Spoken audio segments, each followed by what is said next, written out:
Hello. Welcome back to the reset with me, Sean Tucker. This is episode 82.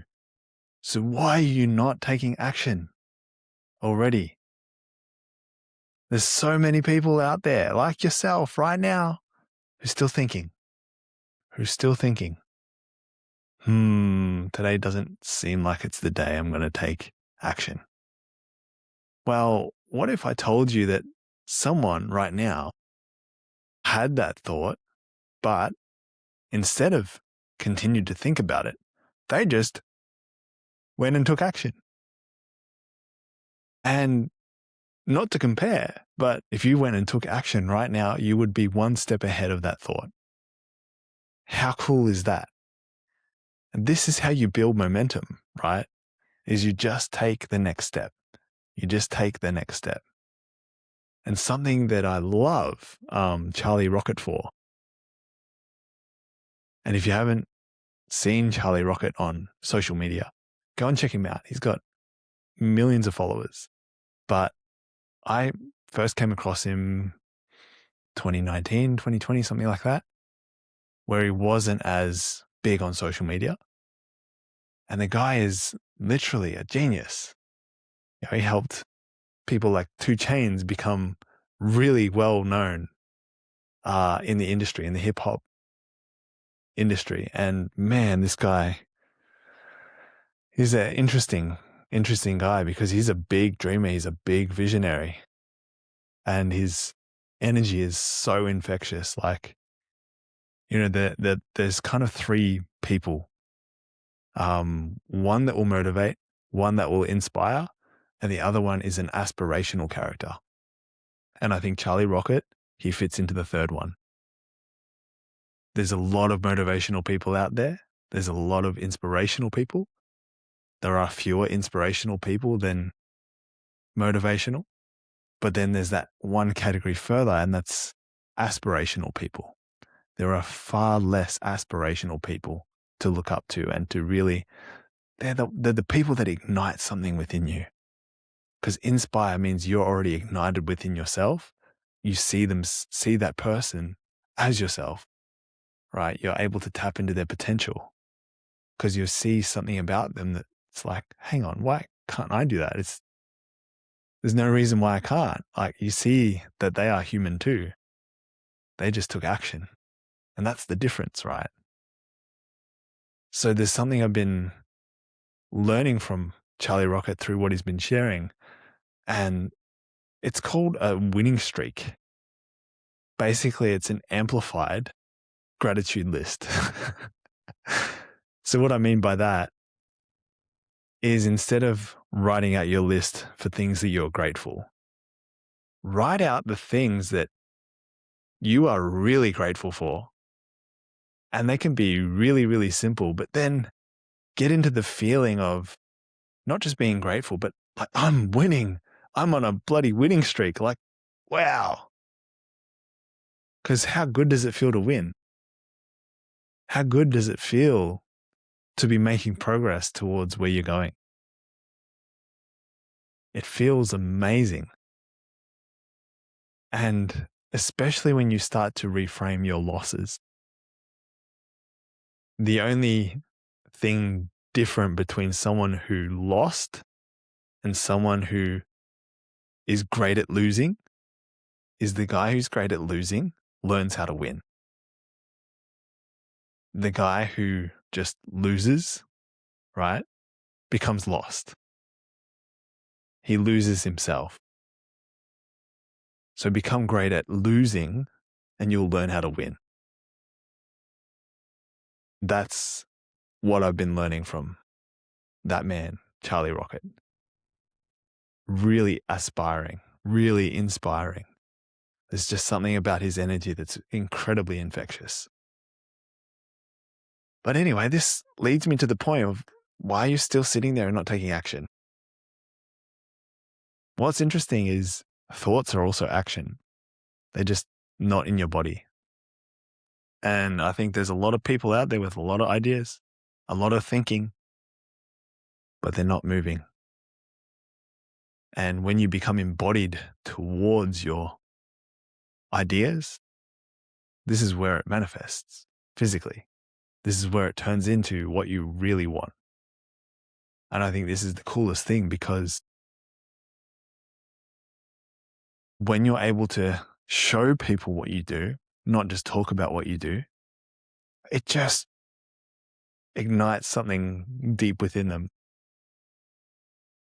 And I reflect on this actually in the last couple of sales conversations that I've had. And also the statement that I used in one of the conversations was, the pain will push until the vision pulls. And I mentioned that in a podcast episode just either yesterday or the day before. Once you have that really clear vision of what it is you want and what it is you can show other people, it really allows them to see themselves in it. And you have to use what you're strong at. If you're really good at creating models and diagrams and showing people that way, if you're really great at, showcasing videos, using it that way. If you're really good at using words to create the visual representation of what it is that you're creating, then use that as well. When you start layering these things all together, you can actually start speaking to your client or your people in different ways. And this even relates to you being a parent or being a dad, right?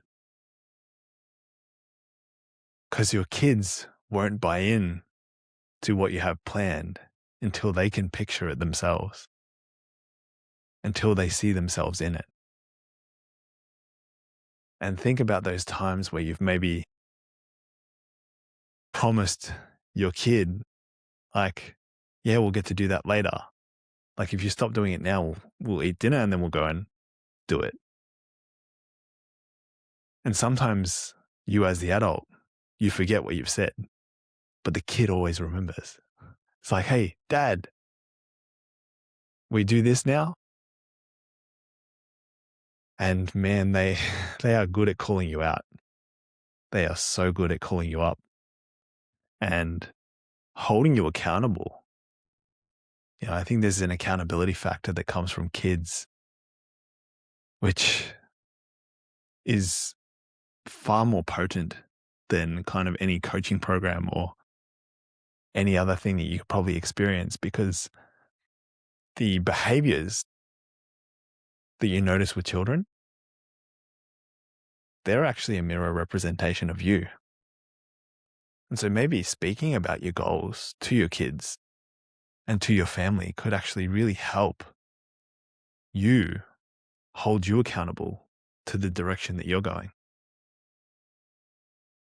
For me, there was a podcast I used to listen to. It was called the Flow Research. It was called the Flow Research Collective podcast. And Stephen Kotler and his co-host, they would go into in-depth conversations about how people achieve flow in their life. And one of the things that they say is, don't ever speak about your goals with anyone else, not even the people you most love. Because when you start putting it out there, it's like you're seeking this validation.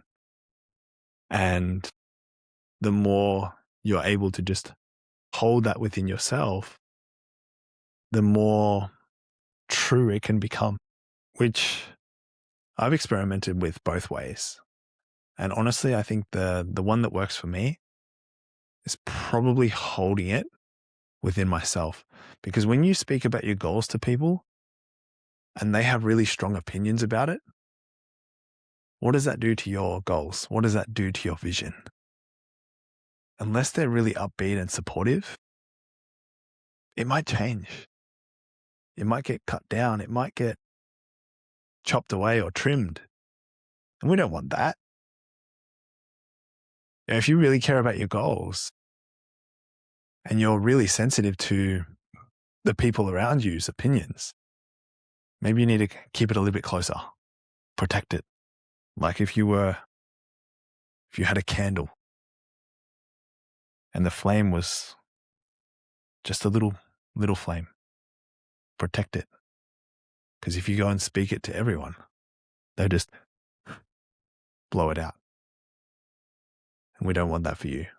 And maybe that's why you're not taking action. So take big, bold action. Starting to sound a bit more like Tony Robbins. Take massive action towards your goals and do it with the people who support you. Be around people who are achieving great things and keep going.